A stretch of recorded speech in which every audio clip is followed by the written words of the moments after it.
when we have this conversation, shame is it's probably going to be the first emotion that gets exposed and dissipates right away. Remember, when I started this conversation, I was feeling fear, but I already know I'm very familiar with fear. I know what to do with it, so it's gone now. I'm going to walk you through it, what to do with your shame. Even if you don't think there's shame, we all carry some level of shame. But if shame is attached to money, we can get rid of that real quick. And how you do one thing is how you do everything. So if you know how you got rid of shame attached to money, you can just duplicate that skill in other aspects of your life and notice the liberation that comes from that. Okay, so go to greenwealthlegacy.com/her money story so that you can apply and join the conversation. And remember, when you apply, you will get the questions. There's a series of questions that we will discuss. There's a lot about what's going on with you and your relationship with money, the story you tell yourself. We all deserve to talk about our story. And then what's available for you, where you want to go, what dreams do you have? Of course, I'm going to ask you about your dreams. And we all should be daydreaming every day of what we want, right? Okay, so maybe the first act of possibility is allowing yourself to be seen before you feel fully ready. Because you'll never really feel ready.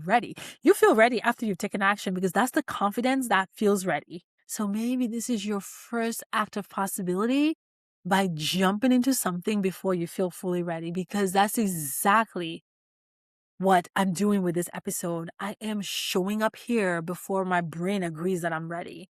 But because I'm familiar with what this is, I did it. And I have so many examples of when I showed up before I was ready and it worked out so powerfully, because that's exactly how it's supposed to work. You always want to show up before you're ready, because possibility builds your identity way ahead of circumstantial changes. So one more thing I want to say, this episode is very important to me because it's not about tactics. It's not about me coming to you as the expert. It's me coming to you as your peer, going through fear, unreadiness, yet still showing up. Like, this is raw. I am speaking directly from our heart. I'm in real life going through this.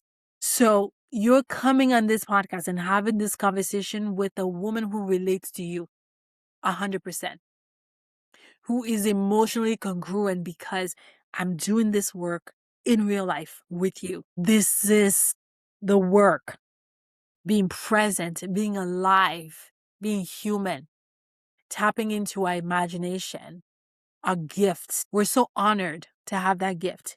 And I want all of us to explore it, to enjoy it, and to live the most fulfilling life, the best life ever, while we still have it, while we're still breathing.